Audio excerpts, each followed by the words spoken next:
आराधना रूप ध्यान करता है, किंतु जब विद्या सिद्ध हो जाती है और वांछित विषय सुख भी मिल जाता है तो फिर वह उस विद्या की आराधना रूप ध्यान नहीं करता। आचार्य का संसार जिनवाणी ही थी, वे उसी को निरंतर पढ़ते थे, इसलिए उसी की शैली, उसी के उदाहरण उनको ख्याल में आते थे। आज जो कहानियाँ, उपन्यास, कथा साहित्य लिखा जाने लगा है और पहले के में और आज के में मौलिक अंतर ये है। किसी नगर में कोई एक राजा राज्य करता था, उसकी एक रानी थी, दो राजकुमार थे। माने वो कोई गांव का नाम नहीं, व्यक्ति का नाम नहीं, कुछ नहीं, किसी नगर में और कोई राजा। और ऐसे पशुओं की कहानियाँ बहुत चलती थी शिक्षा देने के लिए। किसी जंगल में एक शेर रहता था, हैं, वो उस जंगल का राजा था, है ना। मतलब किसी जगह में कश्चित बने कश्चित नगरे, इससे ही कहानियाँ शुरू होती थी। फिर धीरे धीरे गांव के नाम आने लगे काल्पनिक, और फिर धीरे धीरे जो वास्तविक नाम है वो भी आने लगे। प्रेमचंद उपन्यासकार ने कर्मभूमि नामक एक उपन्यास लिखा, उसमें बनारस को आधार बनाया। जैसे अपनी सत्य की खोज में विदिशा से शुरू की बात है ना, ऐसे उनने बनारस से शुरू की और बनारस का उस वक्त उन्हें काशी नाम रखा। उनने अपनी प्रस्तावना में लिखा है कि मैं काशी की जगह टासी भी लिख सकता था, उस नगर का नाम टासी भी कह सकता था, काल्पनिक रख देता। लेकिन मैंने सोचा क्यों रखें काल्पनिक, वास्तविक ही नाम क्यों नहीं रखें। और स्वतंत्रता का आंदोलन चल रहा था, महात्मा गांधी का प्रभाव बहुत तेजी पर था, तो उस आंदोलन के संदर्भ में बनारस की क्या पोजीशन थी उसका उनने गहराई से अध्ययन करके उस कर्मभूमि में उस बनारस को, माने काशी को मेन स्थान बनाया और सारे जो पात्र थे वो काशी के ही थे। तो इतना ये जमाना बदल गया। आचार्य यद्यपि ज़्यादा पुराने नहीं हैं, सिर्फ 1000 वर्ष पुराने हैं, लेकिन उनका संसार तो बहुत पुराना है ना। वो शास्त्रों में ही निरंतर रत रहा करते थे। इसलिए जिस प्रकार कोई देवदत्त नामक पुरुष, आप लोग ये जो पढ़ते हो न्याय शास्त्र वगैरह, तो उनमें इसी तरह का आता है ना कि हम उनको देवदत्त और देवदत्ता उनकी पत्नी हैं। क्या ये देवदत्त क्या होता है? माने देव की आराधना से पुत्र प्राप्त हुआ। पहले होते नहीं थे बाल बच्चे, तो उन्होंने देवताओं की आराधना की और उससे उनको बच्चा हुआ तो उनको देवदत्त। अब बमीना में रहते थे, बमीना का नाम तो तुमने सुना ही होगा, कृम्बर पर्याय में पढ़ा होगा। तो वहाँ हमारे एक मित्र थे, हमारे सामने ही दुकान करते थे। तो उनके 4 लड़के थे, एक महावीर प्रसाद, एक दुर्गा प्रसाद, एक माता प्रसाद। मैंने कहा भाई ये तो महावीर जी गए थे, वहाँ बोल के आए थे, तब इसका जन्म हुआ था, इसलिए इसका नाम महावीर प्रसाद।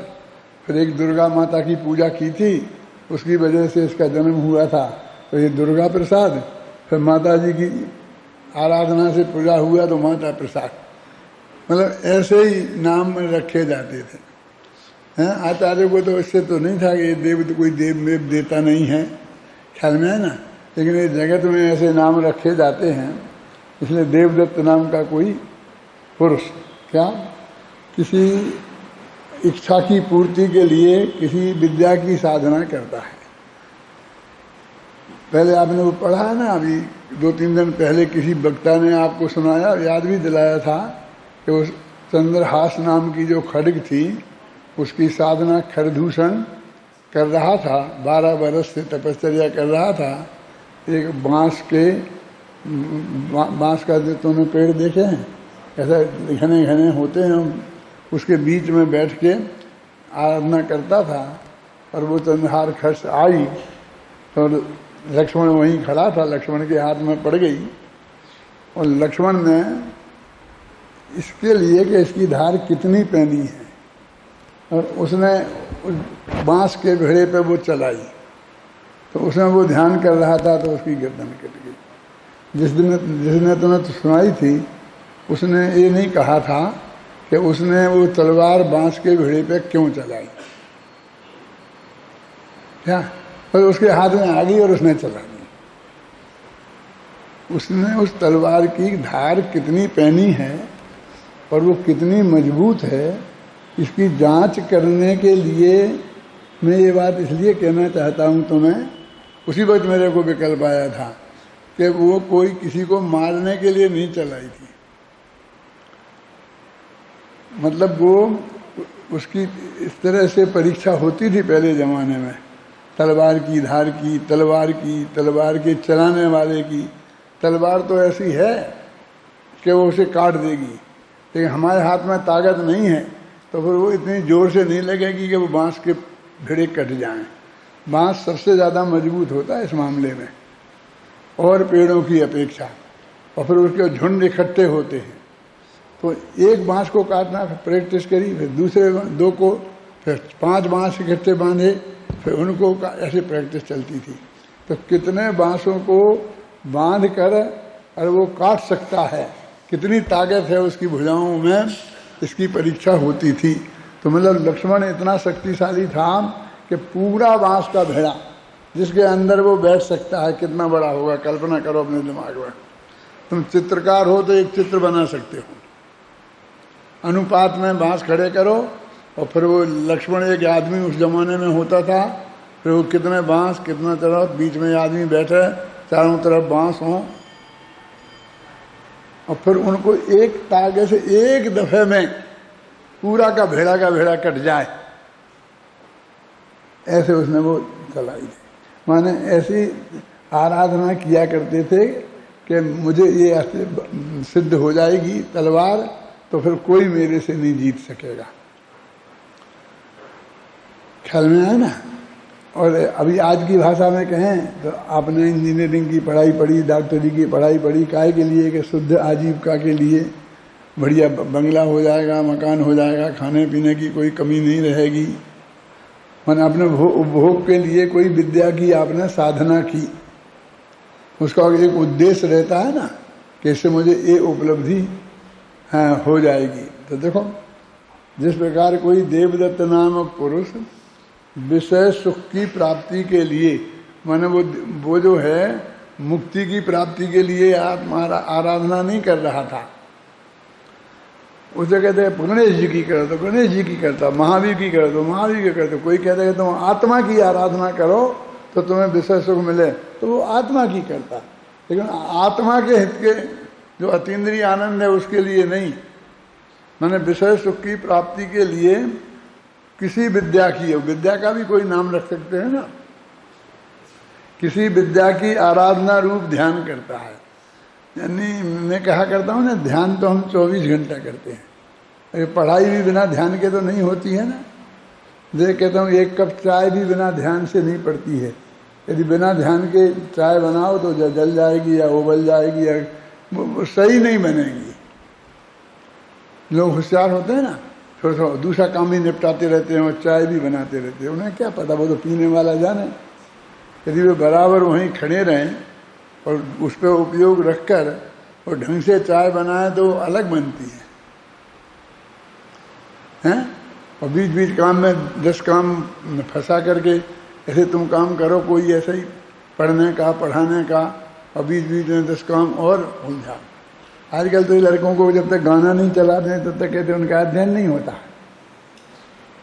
उस पर फोन पे वो चलता रहता है कोई गाना माना सिनेमा के, और समय सार का अध्ययन करते रहते हैं। उनसे कहे क्यों चलाया, तो कहते इसके बिना हमारा मन नहीं लगता है, इसमें हमारी समझ में नहीं आता। वो बंद हो जाता है तो समझ में नहीं आता है। ड्राइवरों को गाड़ी चलाने के लिए वे गाना चलाने पड़ते हैं। तो क्या जिस प्रकार कोई देवदत्त नामक पुरुष अब उन्हें नाम देना था तो उन्हें उनके 2-4 प्रसिद्ध नाम हैं, देवदत्त, जिनदत्त, नाम ये नाम हैं, ख्याल में है ना। विषय सुख की प्राप्ति के लिए किसी विद्या की आराधना रूप ध्यान करता था, माने वो विद्या की सिद्धि के लिए ध्यान करता है। आज ही इंजीनियरिंग की विद्या आपको सिद्ध करनी हो तो ध्यान से पढ़ना पड़ता है ना। ध्यान यही ध्यान करना, और कुछ ध्यान करना नहीं है, ध्यान से पढ़ना पड़ता है। देखो वो ये चंद्रमा पर यान भेजा ना, तो 100 वैज्ञानिक उसमें लगे थे ना, कहते हैं घर भी भूल गए थे, चाय भी भूल गए थे, घर पर फोन करना भी भूल गए थे, किसी को कुछ नहीं, उसी में लग रहे थे ना। तो बिना ध्यान का एकाग्र किए बिना तो वो चंद्रमा पर यान नहीं जाता है।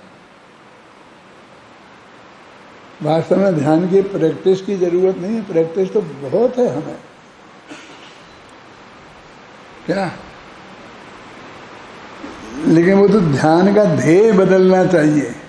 ध्येय के 2 अर्थ, एक तो हमारा उद्देश्य कि क्या उद्देश्य है उसका, और दूसरा किसका ध्यान करना है ना। ध्येय के 2 अर्थ हो सकते हैं ना। अब उसको जिस चीज की वो चंद हाथ खर्च के लिए वो ध्यान कर रहा था और उसके हाथ में आ जाती, किसको, जो कर रहा था, तो बस वो भी तो भी ध्यान भंग हो जाता ना, फिर थोड़ी उसमें बैठा रहता वो हैं। तो जब वो विद्या की सिद्धि हो जाती है तो फिर उसकी आराधना बंद हो जाती है। मालूम ये क्या कहना चाहते हैं? ये कहना चाहते हैं कि मोक्ष सुख की प्राप्ति के लिए, अतीन्द्रिय ज्ञान और अतीन्द्रिय आनंद की प्राप्ति के लिए कोई जीव ध्यान करता है। आत्मा का समझ लो, चाहे ध्यान, अभी तो अपन ध्यान नहीं करो, क्योंकि अपने यहाँ आत्मा अनिवार्य नहीं रहा ना, मुख्य तो है ही। ध्यान करता है तो उसकी सिद्धि हो गई, क्या, केवल ज्ञान की प्राप्ति हो गई और आनंद, अतीन्द्रिय आनंद हो गया। तो अब क्यों ध्यान करेगा? अब ध्यान बंद होना चाहिए ना। इसलिए वो कहते हैं कि अरहंत सिद्ध के ध्यान नहीं होता। आपने पढ़ा होगा ये, जैसे ने ये कहना चाहते हैं उन्हें ध्यान की जरूरत ही नहीं है,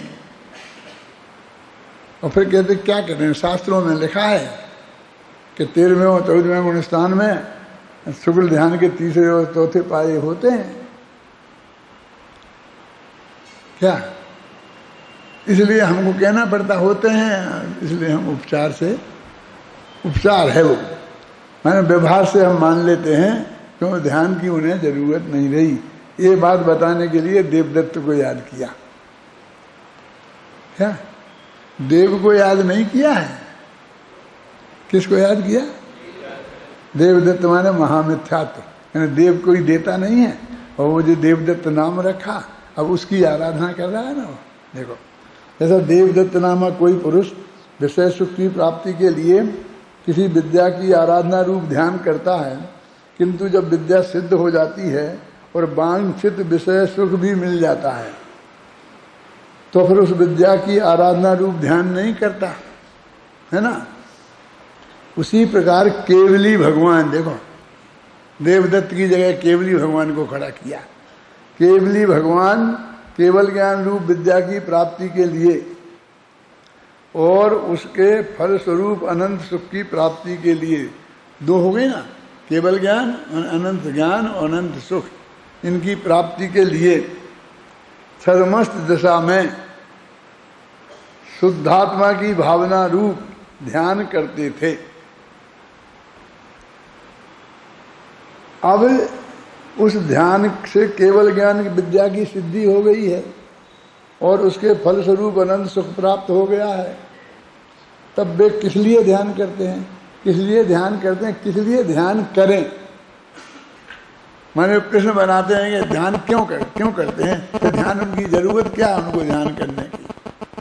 अब काय के लिए ध्यान कर रहे हैं? तुम कहते तुम्हारे लिए बहुत अच्छी नौकरी मिल गई, तुम चाहते थे, और सब सुविधाएं मिल गई, सब हो गया, शादी विवाह हो गया, बच्चे हो गए, सब हो गया। अब हम एक परीक्षा दे रहे, पढ़ाई कर रहे, अब काय को पढ़ाई कर रहे, अब क्या करना? ऐसे बोलते हैं ना घर वाले कि वो तो जिंदगी भर पढ़ते ही रहता है, पढ़ते ही रहते हैं, लगे ही रहते हैं, विद्या व्यसनी हो जाते हैं। हमारे एक गुरु जी थे, वो 5 विषयों में आचार्य थे, पंचाचारी, और 7 विषयों में तीर्थ थे। जैसे न्याय तीर्थ होते ना, न्याय तीर्थ, काव्य तीर्थ, व्याकरण तीर्थ, फिर सप्त तीर्थ, पंचाचारी। देते रहते हैं परीक्षा, पढ़ते रहते हैं, देते रहते हैं, काम करते रहते हैं, धंधा पानी करते रहते हैं, शादी विवाह हो जाता है, उन्हें कोई बाधा नजर नहीं आती। वो हर साल एक परीक्षा देते रहते हैं। अपने यहाँ भी एक लड़का ऐसा है, इधर बांसवाड़ा में है, क्या नाम है उसका, वो 7 विषयों में एमए कर चुका है। क्या नाम है? होगा, मैं तो समय नहीं देता मुझे। यानी कुछ ऐसे विद्या व्यसनी लोग होते हैं। 32 वर्ष की उम्र तक मैं भी देता रहा कोई ना कोई परीक्षा, 4 बच्चे हो जाने के बाद भी। समझ में आई ना?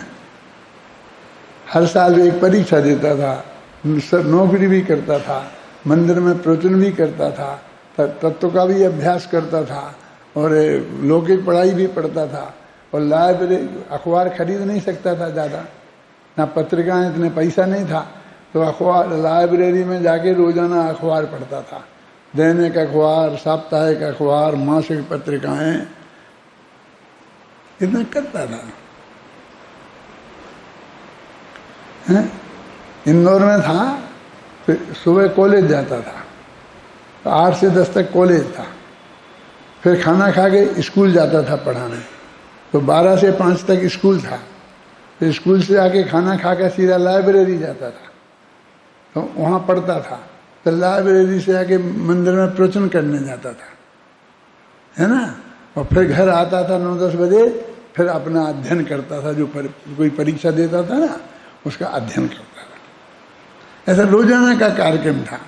अब इसी बीच में कहीं के प्रवचन करने के लिए आता था तो वहाँ जाता था, और वो सबकी क्षतिपूर्ति करती थी। ये सब इंदौर में, जब मैं 30 वर्ष का था, 4 बच्चे थे। कब? 10 वर्ष से लेकर 10 का भी नहीं हो, 10 तो कहाँ से होंगे, 8 वर्ष से लेकर के 2 वर्ष 2.5 वर्ष तक के। ये परमात्मा 8 वर्ष का था, 3री क्लास में पढ़ता था, और वो गुड्डी सबसे छोटी है, वो पढ़ती ही नहीं थी, 3 वर्ष की थी। जब मैं यहाँ आया था ना, तब की बात बता रहा हूँ। इसलिए तुम लोग तुम बहुत पढ़ते हो दुनिया के हिसाब से, लेकिन मेरे हिसाब से कुछ नहीं पढ़ते हो। ये मेरे पास बैठता, मैं इसको टोकता रहता हूँ, कुछ पढ़ो, हिंदी साहित्य पढ़ो, ये पढ़ो, अखबार पढ़ो, ये पढ़ो, जो भी, खाली क्यों बैठते हो?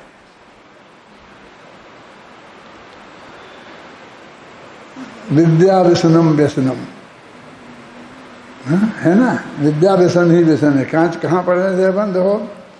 उसी प्रकार केवली भगवान विद्या की प्राप्ति के लिए, उसके फलस्वरूप अनंत सुख की प्राप्ति के लिए सदमर्श दशा में शुद्धात्मा की भावना रूप ध्यान करते थे। अब उस ध्यान से केवल ज्ञान की विद्या सिद्ध हो गई तथा उसके फलस्वरूप अनंत सुख भी प्राप्त हो गया, तब वे किस लिए ध्यान करते हैं? किस लिए, क्यों, क्या जरूरत है, और किसका ध्यान करते हैं, काय के लिए करते हैं? ये ऐसा, मतलब उसमें से तुम 3-4 तरह के प्रश्न निकाल लो।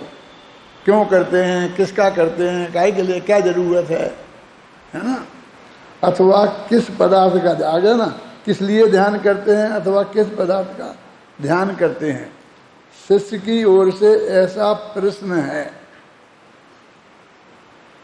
अथवा ऐसा आक्षेप है। खुद आचार्य ने लिखा, मैंने शिष्य ऐसा आक्षेप कर रहा है कि अब काय के लिए कर रहे, मेरे लिए 10 लाख अरबों हो गए, कोई कमी नहीं है, 6 बंगले हो गए, 6 गाड़ियाँ हो रही, अभी काय को धंधे पानी में लगे रहते हैं, काय को चले जाते हैं, काय को मरने जाते हैं।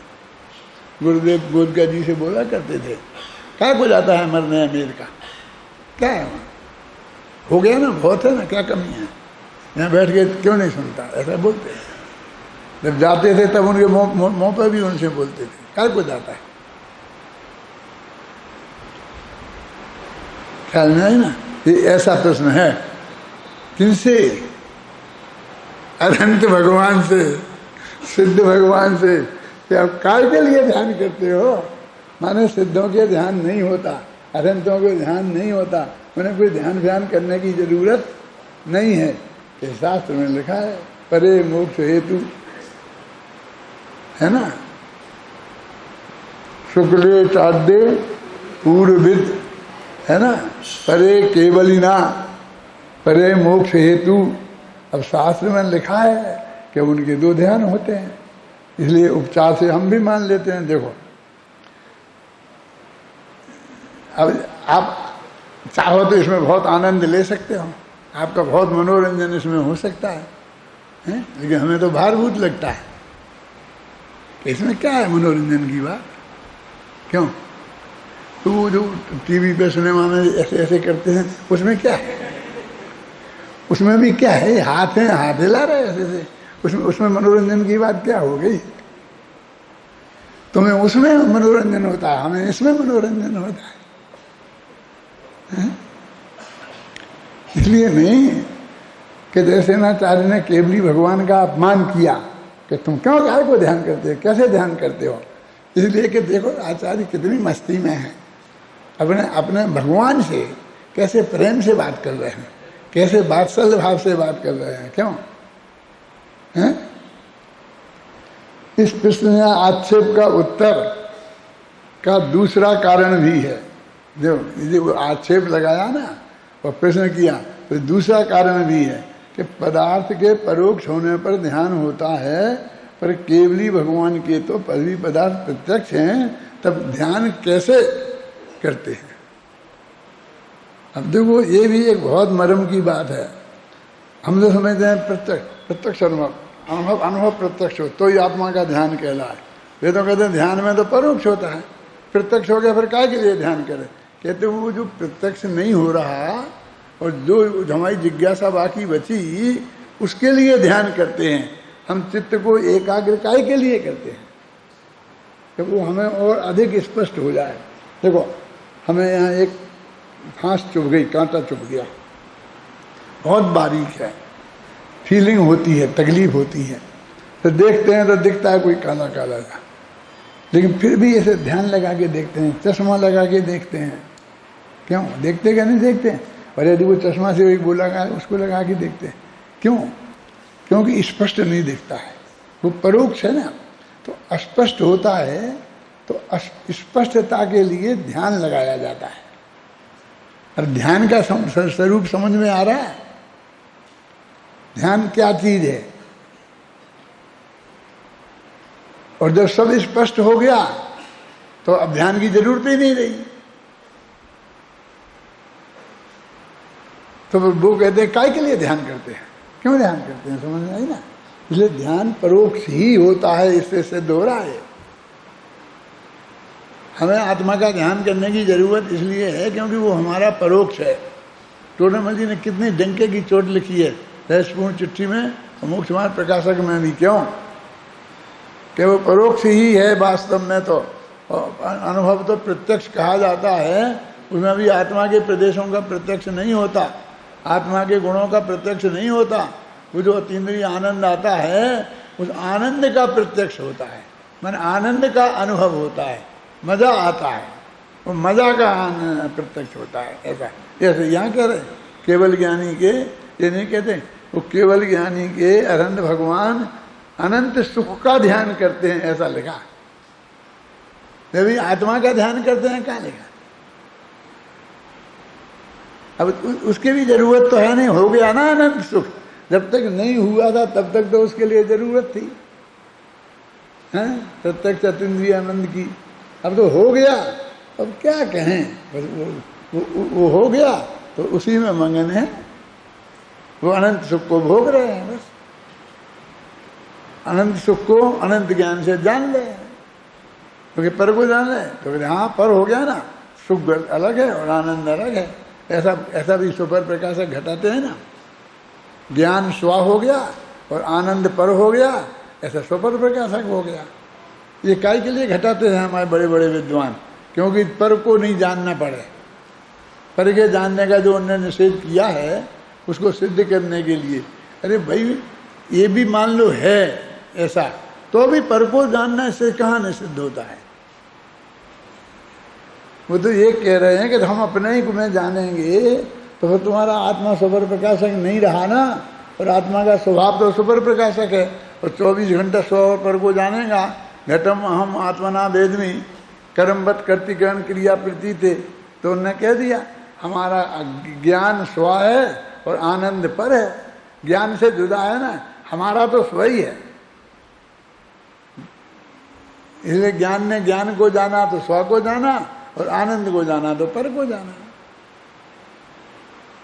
तो यदि आनंद का ध्यान करते हैं तो पर का ध्यान करते हो गया, तुम्हें पर का ही ध्यान चाहिए तो, और स्व का मानना हो तो स्व का हो गया। देखो खूब धैर्य से पढ़ना, मजा ले लेके आनंद ले लेके, इसके लिए भारभूत नहीं कि डॉक्टर साहब ने कहा था तो अब एक दफे तो पढ़ना ही है, और उसमें क्या है, कौन देखने आ रहे हैं, फिर पूछेंगे तो कह देंगे हाँ पढ़ा था, और कितनों से पूछेंगे। अभी तो ये आगे 2-4 बैठते हैं उनसे ही पूछेंगे, अपन तो पीछे सुरक्षित हैं। अरे तुम सुरक्षित नहीं हो, तुम्हारा अज्ञान सुरक्षित है। क्या देखो, इसके उत्तर में आचार्य देव कहते हैं कि वे केवली भगवान अतीन्द्रिय अनंत आत्मा के आश्रय से उत्पन्न हुआ सुख का ध्यान करते हैं। देखो अनुभव करते हैं, माने उस रूप परिणमन करते हैं, बस सुख एक ध्यान हो गया, उस सुख रूप परिणमित हो गया ना। अपन ने कहते ना उसी में मग्न हो गए। उनका तो संसार यही है, उन्हें और कोई संसार दिखता ही नहीं है, बस इसमें इस जगह मुल्ला की दौड़ कहाँ तक है, मस्जिद तक है। केवली की दौड़ कहाँ तक, केवली माने केवल ज्ञानी की दौड़ कहाँ तक है, आनंद तक, अनंत अतीन्द्रिय आनंद तक। इसलिए इसी प्रवचन सार में सबसे ज्ञान तत्व विज्ञापन में पहले आनंद अधिकार ज्ञानाधिकार लिखा, फिर सुखाधिकार लिखा, है ना। इससे ज्ञात होता है कि केवली भगवान के अन्य विषय में चिंता का निरोध लक्षण ध्यान नहीं है। हुआ था ना, चिंता अंतर्मुहूर्ता, क्या बोलना, हाँ, तो चिंता का निरोध में दूसरे पदार्थों के चिंतन का रुकना, ऐसा निरोध का मतलब ये है, समझे ना। तो उनकी तो वो लक्षण जो है वो ध्यान नहीं है। ध्यान की यदि वो परिभाषा मानो तो चिंता के निरोध, क्योंकि चिंता ही नहीं है ना, चिंतन नहीं है तो उसके निरोध का ध्यान क्या होगा। और तुम तो अभी हमने कहा था कि सोचो मत, तो तुम कहते कैसे नहीं सोचे, सोचे नहीं तो क्या करें, क्या ये चिंता माने सोच नहीं तो होता है चिंतन, अब उसके निरोध तो ध्यान का लक्षण है ना।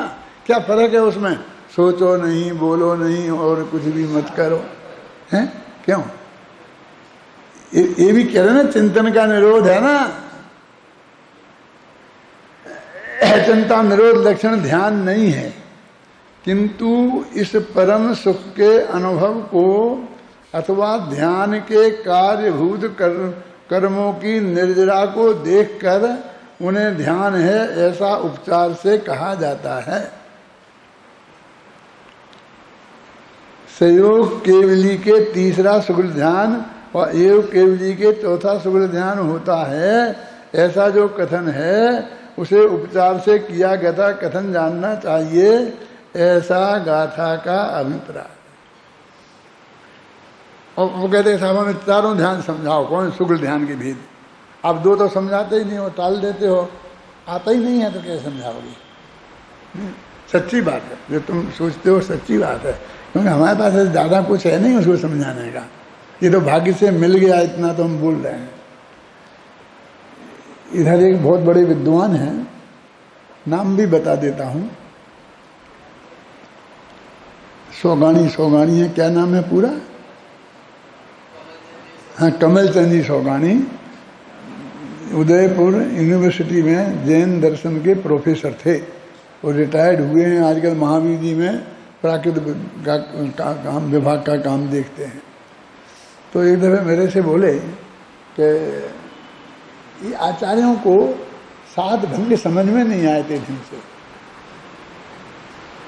तो मैंने कहा क्यों, कैसी बात कर रहे हैं आप प्रोफेसर हैं इस सब्जेक्ट के और ये क्या समझ में नहीं आए थे। लिख दिया शेष भंगाग से नेतव्या यथोक्त न योगता। पर जहाँ नहीं आता था लिख दिया शेष भंगाग से नेतव्या यथोक्त न योगता। शेष भंगों को भी तुम यथोक्त नए के अनुसार लगा लेना। पर हम तो छोड़ दिया, हम पे तो लगते नहीं। ऐसा लगता है उन पे भी नहीं लगे थे। ऐसे ही चलता आ रहा है। शेष भंगा से नेतव्या यथोक्त नई योग्यता, ऐसा बोला उनने मेरे से। मैंने कहा आपकी ऐसी श्रद्धा है, और इन्हें आप क्या पढ़ाते होंगे, क्या पढ़ते होंगे? बोले श्रद्धा से थोड़ी पढ़ाया जाता है। हम यूनिवर्सिटी में बौद्ध साहित्य के प्रोफेसर बन जाएं और बौद्ध साहित्य पढ़ाते हैं तो हमारी श्रद्धा होती है क्या उसमें? श्रद्धा से कहने नहीं देना, मैं जो होता है वो पढ़ाते हैं। देखो अभी क्या कह रहे हैं, मैंने इतने दिनों से मैं कोशिश कर रहा था ना, कभी ध्यान में सोचते नहीं, बोलते क्या करते हो, तो मैं कहते जानता हूँ। तो आप प्योर जानना आपकी समझ में नहीं आता। या तो बोलने रूप आता है, या सोचने रूप आता है, या करने रूप आता है। अब ये नहीं हो प्योर ज्ञान, आखिर सिद्ध शिला में प्योर ज्ञान ही तो रहेगा और अनंत आनंद रहेगा। अनंत गुणों का निर्मल परिणमन होगा। उनका बेकारी भी नहीं था, तो काय का निर्मल काय का बेकारी। वो 2-5 गुण ही हैं जिनका बेकारी और निर्मल परिणमन होता है, बाकी तो सबका बढ़िया ही है। इसलिए उन गुणों की चर्चा भी नहीं है। इन 2-3 गुणों का निर्मल परिणमन हुआ, श्रद्धा का, ज्ञान का, चारित्र का, आनंद का, तो सब गुणों का निर्मल परिणमन हो जाता है। बस हो गया तो काम खत्म हो गया। बस देखो अब ये पढ़ते हैं। अब ये मेरी टिप्पणी, उक्त गाथाओं और उनकी टीकाओं में 2 है ना, साथ पीछे से लेना है। इसलिए अनेक युक्तियों से इस शंका का समाधान किया गया है कि अरहंत भगवान के ना तो अभिलाषा है और ना जिज्ञासा है और ना किसी प्रकार का संदेह ही रहा है, क्योंकि वे वीतरागी और सर्वज्ञ हैं। वे 3 चीजें उनकी हो नहीं सकती हैं। अब कहते हैं फिर क्या करना, फिर काय की कोशिश करना, फिर काय में क्या काम है? ना कोई जिज्ञासा है, ना कोई अभिलाषा है, समझे ना। अब काम क्या रह गया? तो कहते हैं वीतरागी होने से अभिलाषा नहीं है और संपूर्ण पदार्थों को पृथक जान लेने से जिज्ञासा नहीं है और संदेह नहीं हो सकते। इस प्रकार जब कोई कमी नहीं है तो ध्यान किस लिए करते हैं? किसका ध्यान करते हैं? देखो, जिसके लिए ध्यान करते हैं हम उसी का ध्यान करते हैं। तो किस लिए, क्या क्या जरूरत है उन्हें, वो किसका ध्यान करते हैं? देखो उक्त शंका का समाधान करते हुए कहा गया है कि वे सिद्धत्व की प्राप्ति के लिए परम सुख का ध्यान करते हैं। और सिद्धत्व की प्राप्ति के लिए क्यों कह रहे हैं? क्योंकि ये दोनों ज्ञान ध्यान 13वें और 14वें गुण स्थान में अरहंत के होते हैं ना। कौन? परे केवल ना, परे माने 2, केवली के माने अरहंत केवली के होते हैं। सिद्ध भी केवली तो हैं। आचार्य जयसेन के अनुसार यह कथन उपचरित कथन है, क्योंकि अनंत अतीन्द्रिय सुख प्राप्त हो जाने से वस्तुतः उन्हें ध्यान होता ही नहीं है। परंतु आगम में ऐसा कहा गया है कि 13वें और 14वें गुणस्थान में शुक्ल ध्यान के अंतिम 2 पाए जाते हैं। मेरे कहने का मतलब देखो, ये तो होता ही नहीं कह रहे। अब होता है तो अपने यहाँ आता है, उसके लिए अरहंत भगवान कुछ नहीं करते। ये भी आता क्या? नहीं, कुछ प्रयत्न नहीं करते। अब अरहंत हो गए, अब उन्हें सिद्ध होने की जल्दी नहीं है। जल्दी में होना माने जल्दी जाने की इच्छा होना। अब इच्छा ही खत्म हो गई, अब यही भले है। ये भी नहीं सोचते हैं कि यही भले हैं। क्या जरूरत है? जो है वो सहज जानने में आते रहते हैं। नहीं जानते हैं ऐसा नहीं है, बेहोश नहीं हो गए हैं, पागल नहीं हो गए हैं। अब उनको सब कुछ स्पष्ट है। अब कब होगा मोक्ष, कब होगा मोक्ष? क्यों? ये तो होता होगा ना विकल, क्यों नहीं होता? अरे केवल ज्ञानी है ना, तो कब होगा ये उन्हें पता नहीं होगा। होगा ना, और उसके एक समय पहले नहीं हो सकता। ये होगा कि नहीं? तुम्हें तो पता है, उन्हें नहीं होगा। हैं? अब उनको कुछ करने का क्या विकल्प रहे, बोलो आप, समझे? अभी ध्यान का स्वरूप ख्याल में आए। अब ये मैं कहता हूं कि ऐसा स्वरूप तुम्हारे ख्याल में आए तो फिर तुम्हें ध्यान में तुम्हारा क्या होगा? कुछ नहीं होगा। मैं वो जो कुछ उनको कहते हैं उपचार से ध्यान कह रहे, ऐसे ही तुम यहां भी समझ लो। अभी तुम्हें कुछ बदलने का भाव ही नहीं रहा, क्योंकि बदला नहीं जा सकता और समय में होगा। तुम में और अनंत में क्या फर्क है? इतना है कि वो जानते हैं किस समय होगा, घड़ी में इतने बजकर इतने मिनट पे तो होगा, है ना, ये जानते हैं। और हम ये जानते हैं कि कितने बजकर कितने मिनट पे होगा, ये नहीं जानते हैं, लेकिन स्वसमय पर होगा, इतना जानते हैं। तो ये तो बहुत फर्क हो गया। कुछ फर्क नहीं है, क्योंकि दोनों का फल एक है कि हमें कुछ नहीं करना, कुछ नहीं किया जा सकता। हमें तो हमारे उपयोग को बचाना है ना, वो काम हो गया ना, आ गया ना समझ में? हम अपनी लड़की की सगाई करने गए और वो सगाई कहीं हो गई थी, तो उसने कहा कि भाई साहब क्या है, क्योंकि हम अपने अपने बच्चे की शादी करना चाहते हैं। आपका नहीं होगा। यदि वो प्रमाणिक पुरुष है जो ये कह रहा है तो बस पर्याप्त है, हमारे प्रयोजन की सिद्धि हो गई, अब हमारा उपयोग वहाँ से हट सकता है। लेकिन हमने क्यों नहीं हो सकता, क्या हो सकता, कहाँ हो गया, जिसके यहाँ हो गया वो कितना पैसे वाला है, वो कैसा है, हमारे लड़के से वो अच्छा है कि बुरा है, वो कहाँ क्या पढ़ा, ये तेरे डिटेल में जाने तेरे को क्या लेना देना है? तो हमारा अंत के बराबर है। क्यों? वे समझते कुछ फेरफार नहीं हो सकता, एक समय पहले नहीं हो सकता, और वो समय भी उन्हें मालूम है। हमें वो समय मालूम नहीं है, लेकिन ये मालूम है कि फेरफार नहीं हो सकता। तो काम तो हमारा एक सही हो गया ना। वो निवृत्ति के लिए साधन तो उन जैसा ही मिल गया ना हमें। अब ऐसा हो जाओ, ध्यान में हो जाओ। अब ये ध्यान में से कुछ लगता ही नहीं है, ये ध्यान होगा। जैसे वगैरह सिद्धों के ध्यान नहीं है, उन्हें उपचार से कह दिया, अब ऐसे ही है बैठे, तो फिर उन्होंने कहा नहीं तो भी बताओ कि हाँ, जब ऐसी पोजीशन उनकी होगी, जब कोई विकल्प नहीं होगा उनको ध्यान से सुनना, कुछ भी करने का, तो क्या होगा? जैसे हैं वैसे ही बैठे रह जाएंगे। क्या? ऐसे बैठे ऐसे रह जाएंगे, ऐसे बैठे ऐसे रह जाएंगे। तो ध्यान का आसन कौन होता है? समझ गए आप? कौन होता है? तो वे जो शास्त्र में बताए हैं वे क्या है कि वो तो ये है कि जब तुम ध्यान करने के विकल्प से बैठो तो पहले सावधानी होकर इस तरह बैठो कि ध्यान में तुम चले जाओ तो आसन भंग होकर तुम गिर नहीं जाओ, ऐसे आड़े ना हो जाओ। सामने रास्ते में रोड पे तो नहीं बैठ गए, नहीं तो ट्रक आगे तुम्हारे ऊपर से निकल जाए। तो पहले सावधान होके एकांत में और स्थिर होके ऐसी कमर करके बैठो, बस उतनी सी बात है।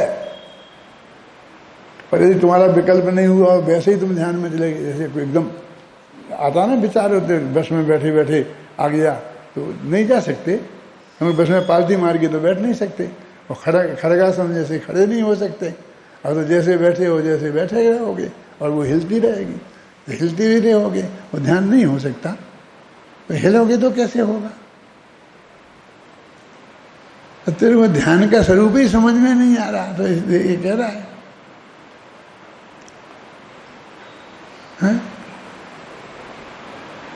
तो मेरे से किसी ने पूछा था ना कि आपने समाधि के बारे में क्या पूछा किया सोचा? मैं कहा मैं तो समाधि में ही हूँ। हंसने लग गया, क्योंकि मुझे समाधि का स्वरूप ही पता नहीं है। ये समझते मैं मजाक कर रहा हूँ, क्यों है? ये सही बात में वो मजाक लगता है उनको। बोलो अभी ध्यान का स्वरूप यहाँ आ रहा है ना। जब केवली भगवान को अभिलाषा, जिज्ञासा और संदेह नहीं है, तीनों चीजें नहीं हैं, तो फिर ध्यान किस लिए करते हैं और किसका करते हैं, इस प्रश्न का और इसका उत्तर, प्रश्न और इसका उत्तर विगत गाथाओं में दिया गया है। अब इस गाथा में तो यह कहते हैं कि मोक्ष मार्ग शुद्धात्मा की उपलब्धि रूप ही है। गाथा का प्रधान हो चुका है। देखो अभी ये प्रकरण हो गया खत्म। मैंने कल कहा था कि मुझे लगेगा बताने लायक तो मैं पढ़ूंगा, तो मैंने पढ़ा घर पर, 2 दफ़े पढ़ा, मुझे बहुत आनंद आया। तो मैंने कहा अपन तो 1 दफ़े और आनंद लेंगे, हैं क्या ख्याल में है ना। देखो तुम घर पे पढ़ भी लेते तो इतने ही उसका, ऐसा नहीं कि तुम समझ नहीं पाते, आखिर तुम भी जीव हो, विद्वान हो, पंडित हो, सब संस्कृत जानते हो, तो क्यों हमें आ सकता हो, तुम्हें क्यों नहीं आ सकता? आ सकता है, लेकिन उपयोग की उतनी एकाग्रता नहीं हो तो उतनी कमी रह सकती है। इसलिए मैंने ये बात पढ़ी है। अब जो आता है ना, ध्यान नहीं होता सिद्धों के अंतिक शुक्र ध्यान के 2 भेदों का स्वरूप समझ में आ गया है। क्यों नहीं समझा रहे कि तुम्हें करना ही नहीं है, तुमको तो वो समझना है सत्य में कि जो तुम्हें करना है। क्यों? तो हमें जो ध्यान करना है वो सच में सातवें गुण स्थान में शुद्धोपयोग रूप होता है, तो उसका स्वरूप समझो। और उसका स्वरूप और उधर का ध्यान का स्वरूप एक सही है। अब ये किसी की समझ में नहीं आता कि ये समझे बिना वो ध्यान नहीं हो सकता। कौन सा जैसे मैं कहता हूँ ना, अभी वो कृम निमित्त पर्याय समझे बिना, माने ना परद्रव्य में हमें कुछ करना है और ना अपनी पर्यायों में फेरफार करना है, इसके बिना ध्यान नहीं हो सकता। तो कहते अपनी क्रमबद्ध पर्याय घुसेड़ दे, इनकी क्रमबद्ध पर्याय नहीं मानो तो ध्यान नहीं हो सकता। लेकिन ये परम सत्य है कि नहीं, ये समझ में आता आपके कि नहीं? कि हमारा पक्षपात दिखता है, हैं? अब वो कहते हैं कि समझ में आ गया तो अब हो जाएगा ध्यान, कि अब रह क्या गया बाकी। अब समझ नहीं ना, क्योंकि जो कर्तृत्व का विकल्प टूट जाएगा तो उपयोग स्थिर हो ही गया, बस खत्म, है ना। अब कुछ करने का विकल्प नहीं ना, जितना काम हमारे सामने था अब सब नहीं रहा तो कम हो गया। मेरे से लोग ये भी पूछते हैं कि आप कब रिटायर्ड हो रहे हैं? मैंने कहा तुम्हें क्या तकलीफ हो रही है? अरे दुनिया में लोग रिटायर्ड होते हैं ना तो सीट खाली होती है, तो फिर वो अगले वाले को चांस मिलता है। क्यों? तो हम तो रिटायर्ड नहीं हैं, सारी सीटें खाली ही खाली हैं। क्यों? ये समझने समझाने की सीट खाली नहीं है। कितने लोग समझने को तैयार बैठे हैं, कितना समझाओ ना, हैं? जैसे तुम रिटायर्ड होने की बात कहते हो, वैसे रिटायर्ड तुम 30 वर्ष की उम्र में हो गए। जब से हमने सूर, तुलसी और कालिदास पढ़ाना छोड़ा, शकुंतला की कमर नापना छोड़ा तब से ही रिटायर्ड हो गए, इसी विकल्प से कि अब हम तो अमृतचंद को पढ़ाएंगे, अब हमको एक नहीं पढ़ना है, कालिदास को नहीं पढ़ना है, ना पढ़ाना है। ख्याल में आई ना? हैं? जैसे रिटायर्ड तुम होते हो, मैंने रिटायर्ड होकर तुम जो करना चाहते हो, वैसे रिटायर्ड तुम 30 वर्ष की उम्र में हो गए। अब हम रिटायर्ड होकर क्या करेंगे बोलो? यदि हमारे इतनी सामर्थ्य हो, इतनी पात्रता पक गई हो कि हम नग्न दिगंबर मुनिराज हो जाएं तो रिटायर्ड हो सकते हैं। क्योंकि अनुभूति महावृत्ति जो भी समझ लो, उस संयम को धारण करने की क्षमता हो, वो पर्याय की पात्रता आ गई हो, तो इससे तुम्हें दिखेगा कि रिटायर्ड हो गए। और नहीं तो क्या होना है? यदि हम रिटायर्ड होकर के भी यही तो करेंगे, क्यों? क्या करेंगे? और क्या करना है? जब से आज मतलब 52 वर्ष हो गए, करीब 52-53 वर्ष हो गए, जब से हम एक काम कर रहे हैं। पहले भी करते थे यही काम, लेकिन साथ में और दुनियादारी का करते थे। स्कूल में भी पढ़ाते थे, सूर तुलसी को भी पढ़ाते थे, और भी काम करते थे। और अब वो बंद है जब से ही। आपको मालूम, मैंने प्रतिज्ञा कर ली तभी कि मैं दिगंबर शास्त्र ही पढ़ूंगा और दिगंबर शास्त्र ही पढ़ाऊंगा। तो आप कहते हैं इसमें क्या है, इसमें कौन सी दम है, तुम्हें नहीं मालूम। उस श्वेतांबर लोग बहुत आते थे मेरे पास और वो कहते थे हमारे महाराज को पढ़ा दो। उन्हें नहीं पढ़ना है, वे तो सेठ हैं, सेठों को नहीं पढ़ना है, हमारे महाराज को पढ़ा दो आप। क्योंकि एक भारेल और थे, तुमने नाम सुना हो तो, शोभा चंद भारेल, नाम सुना? नहीं सुना? उनके लड़के यहीं रहते हैं बापू नगर में। शोभा चंद भारेल थे, वो स्थानक वासियों में काम करने लग गए थे और उनके सारे ग्रंथों का अनुवाद संस्कृत प्राकृत से उनने किया है। अनुवाद उनने किया और नाम उनके आचार्यों के लिखे, मुनियों के लिखे। अभी भरी सभा में कह रहा हूं, टीवी पे आएगा, घबराना नहीं। बस तुम्हें इतना रुपये पेज दे देंगे, इतना रुपये पेज दे देंगे, बस तुम्हारा नाम वाम नहीं जाएगा। नहीं, हमारा नाम कैसे नहीं जाएगा, नाम तो जाना ही पड़ेगा। तो और 10 रुपये पेज ज़्यादा बोलो, अब चलेगा कि नहीं चलेगा? तो 20 रुपये पेज ज़्यादा, अब चलेगा कि हाँ चल जाएगा। समझ में आया? एक मूलचंद जी थे, अभी तो गुजर गए ना, महावीर जी में थे ना वो टोटे, वो भी ऐसा बहुत काम करते थे। तो विद्वानों के रूप में खासकर राजस्थान में भारेल नाम बहुत प्रसिद्ध है। मैं ग्वालियर में गया महावीर जयंती पर बहुत दिन पहले, तो वहाँ श्वेतांबर साधु थे स्थानकवासी, तो उन सब ने, सुंदरलाल पटवा मुख्यमंत्री थे, वो भी आए थे। तो उनने कहा कि हम तो डॉक्टर भारेल को जानते हैं, डॉक्टर भारेल को जानते हैं। मुझसे पूछा लोगों ने, मैं तो नहीं जानता हूँ कौन है, कहते हैं जाके मिलेंगे तो देखेंगे। मैं जाके मिला तो उनने मेरे को देखा, तो मेरे से बोले आप शोभा चंद जी के लड़के हो ना? उनका नाम लिया। मैंने कहा शोभा चंद जी का लड़का तो नहीं हूँ, लेकिन भारेल हूँ। क्या शोभा चंद जी के लड़के मेरे पड़ोस में रहते हैं, नहीं बापू नगर में। महेंद्र कुमार पाटनी का घर देखा, उनके बगल में ही दीवार से दीवार लगी हुई है। मेरे रिश्तेदार भी हैं। भारेल रिश्तेदार कैसे हो सकते हैं? भारेल तो भारेलों को लड़की नहीं दे सकता है ना। तो मेरे साले के लड़के को उनके भाई की लड़की दी है। भाई की माने उन्हीं की हो गई ना। वो महिमा, डॉक्टर महिमा है ना बंसल, वो है। तो वो भारेल साहब, आप समझे ना, तो वो इतना अपनी किस प्रकार में ये बात सुना रहे हैं। हाँ, अब दिगंबर समाज में मैंने प्रतिज्ञा की थी इसलिए क्योंकि ये लोग शोभा चंद भारेल वाले आएंगे मेरे पास, और आए, इधर आए और ये कहा कि आप हमारे महाराज को पढ़ा दो। मैंने कहा भाई 2 प्रतिज्ञा हैं, एक दिगंबर शास्त्र पढ़ाऊंगा और अब मैं पढ़ाने कहीं जाऊंगा नहीं, जिसको आना हो स्मारक में आवे। बोले वो तो हमें कोई बात नहीं, दिगंबर श्वेतांबर जो भी पढ़ाना हो आप पढ़ाना, तत्वासूत पढ़ाओगे तब तो दिगंबर श्वेतांबर का एक ही है, कोई बात नहीं है। आप समझ में आए ना। लेकिन अब महाराज चलते नहीं हैं, तो आना तो आपको ही पड़ेगा, हम गाड़ी भेज देंगे। मैंने कहा भाई मैं तो नहीं जाता, नहीं गया, बहुत पीछे पड़े। तो उस वक्त में वीर सागर मेरे पास काम करता था, है ना, जो आत्म धर्म था ना, वो ये काम उसमें जो करता, आजकल कौन करता है, वो है ना, क्या नाम है?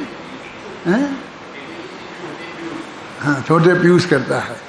तो वो काम करता था, अच्छा विद्वान है। मैंने उनको भिजवा, मैं कहा इन्हें ले जाओ, जो आप चाहेंगे ये पढ़ा देंगे, बढ़िया से बढ़िया। तो फिर मैं वीर सागर को बरसों तक भेजा उनके पास, लेकिन मैं नहीं गया। अब और कैसे रिटायर्ड हुआ जाता है, बोलो? कोई ले सकता है प्रतिज्ञा? तुम किसी मुनिराज से ये प्रतिज्ञा लेवा के बता दो।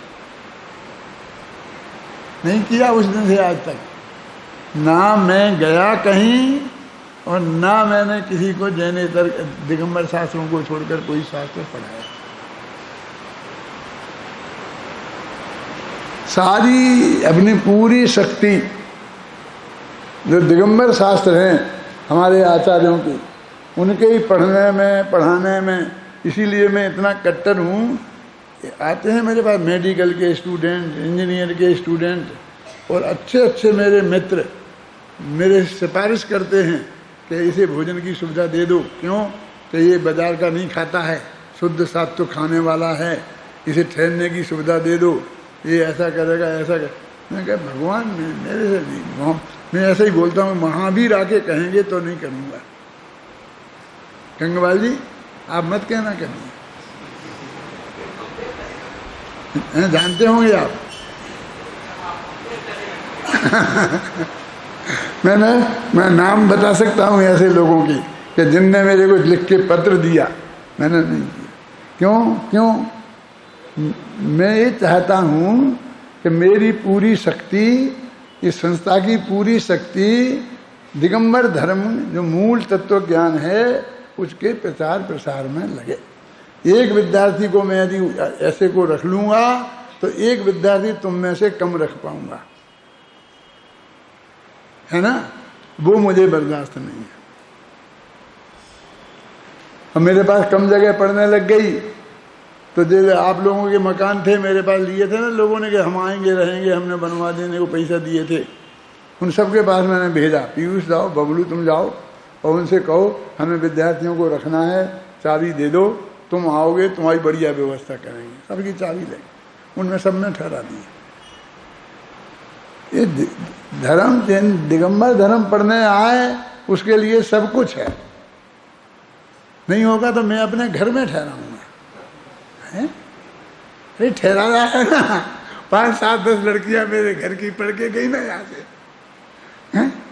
पिंकी से लेकर स्वीटी से लेकर सब पढ़ के गई ना यहाँ।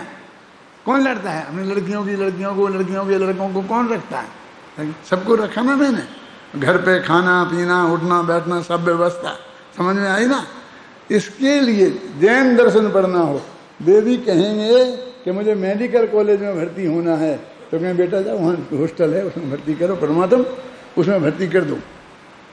मेरे यहाँ नहीं है जगह। मेरा प्रवचन बंद करना है और तो मैं कुछ करता नहीं, जैसे तुम मुझे रिटायर करने की बात करते हो। और तो कुछ ऐसा है नहीं। साहित्य तो मैं लिख ही सकता हूँ, जब मैं नौकरी कुछ नहीं करूँगा तब भी मैं साहित्य तो लिखूँगा ही ना, तो वो लिखना बंद कर नहीं सकता। मरते दम तक प्रवचन बंद कर नहीं सकता। अब कैसा रिटायर्ड होना है? और मैंने किसी की कोई सीट घेर नहीं रखी है, हैं?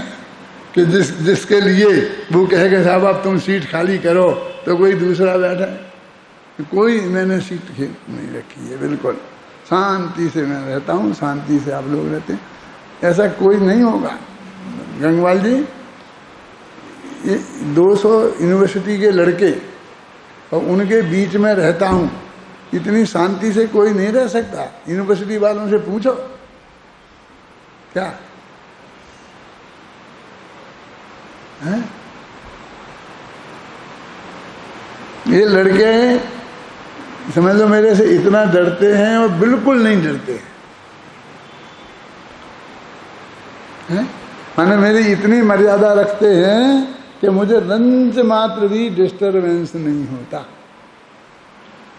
नहीं तो ऐसे में रहना कोई आसान काम नहीं है। और मैं क्या, हमारे तो सब अध्यापक बहुत, क्यों आपको कोई तकलीफ होती है?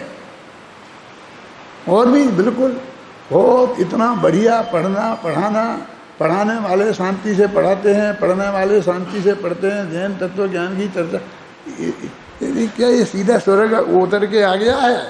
स्वर्ग में चले जाओगे ना तो वहाँ भी नहीं मिलेगा ऐसा। मुझे भी पक्का भरोसा है कि मैं जाऊँगा तो मुझे कोई ऐसा अच्छा बढ़िया वातावरण मिलने वाला नहीं है।